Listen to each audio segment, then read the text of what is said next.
Fiat are best known for their chic Italian design, but with the rising popularity of the SUV and latterly the pickup, then it comes as no surprise that they've had a word in the ear of their ally Mitsubishi and added a full-blown twin-cab pickup to their range. Called the Fullback, I suppose Defender was out of the question for legal reasons, it's basically a rebadged Mitsubishi L200. It's even built at the same plant in Thailand. This is the range-topping Fullback Cross version, and as you can see next to the Mitsubishi L200, it's definitely more chic and less bling. Over and above the standard Fullback, the Fullback Cross features black alloys, black wheel trims, wide footplates, finished in black of course, and a rear sports bar that doesn't serve drinks but does give the Fullback Cross a sporty look that's unique too.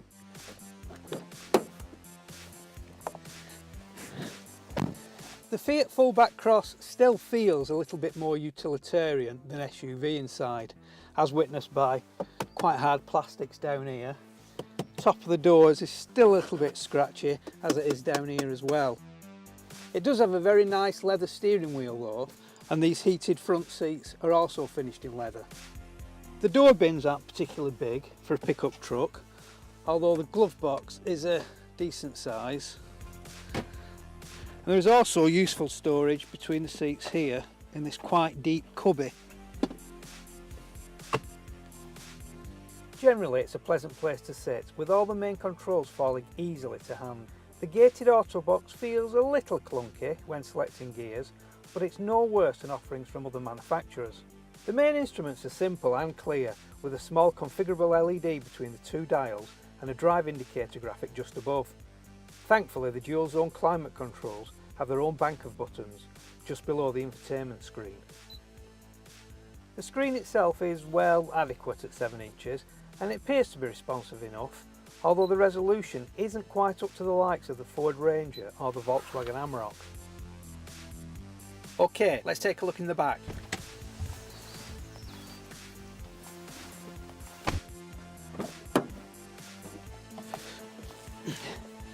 Knee room here in the back of the Fullback is pretty good, plenty of space, although there's not much room to tuck your feet in under the front seat.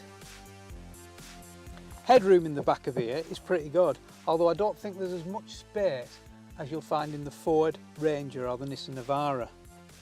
There is a handy armrest here in the back between the seats with a couple of cup holders, but in its upright position I don't think you'd be wanting to sit in this centre position because that armrest does protrude quite a lot.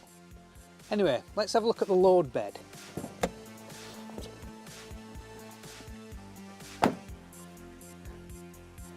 The load bed on the Fullback Cross is capable of taking a Euro pallet and also 1 tonne in weight.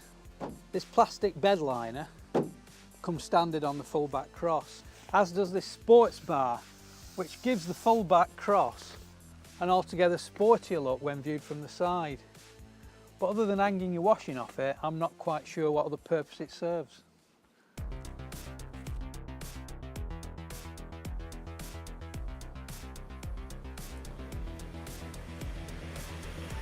Out on the road, the Fiat Fullback drives as you would expect, very much like the Mitsubishi L200 on which it's based.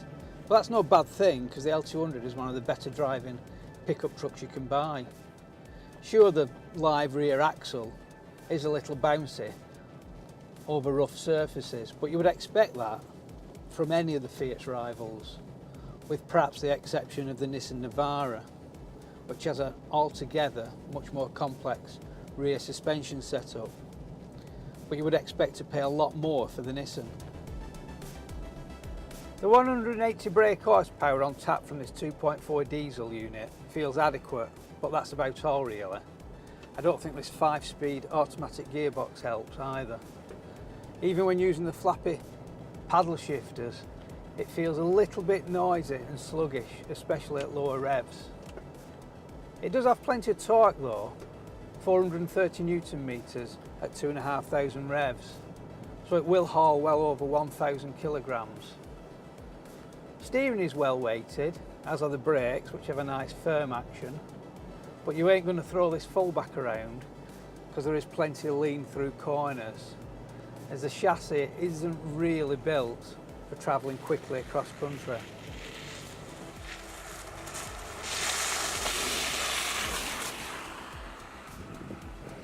The bottom line is that the Fiat Fullback drives perfectly fine for what it is. If you're expecting SUV levels of comfort and ride, then you will be disappointed. Wind noise around the large practical wing mirrors is quite pronounced, and the engine can sound a little agricultural, especially at lower revs. And these chunky all-terrain tyres do drone a little. Although surprisingly, things do calm down when you're at motorway speeds. This lack of refinement is true for all SUVs really, even the new Mercedes X-Class. Drive selection is seamless and simple from this rotary controller between the two front seats. Two-wheel drive is adequate for most situations, with all the power going to the rear wheels. On tougher or more slippery roads, you may want to select four-wheel drive with the option to lock the central differential in either low or high range.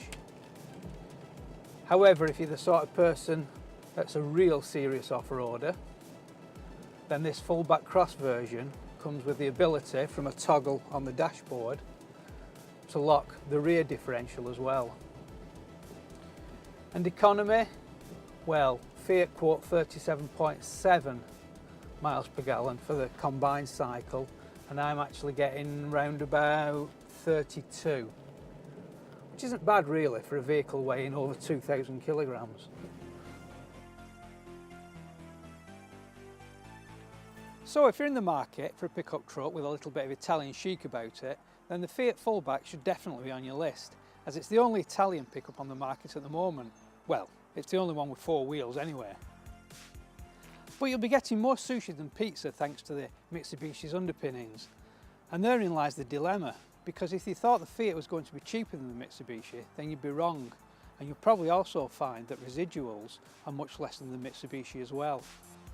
And that may be a deal breaker for some potential buyers, but for those looking for substance with style, then the Fiat Fullback Cross could be just the ticket.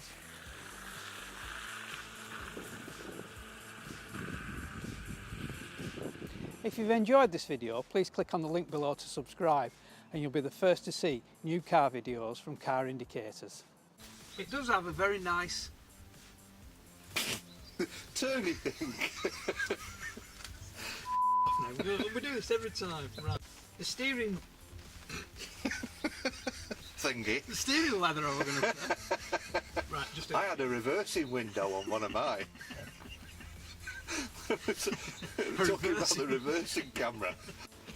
The load bed area is capable of taking a yacht.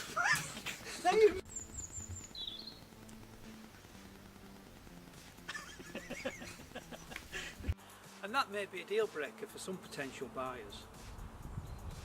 But and that may be a deal breaker for some potential buyers. But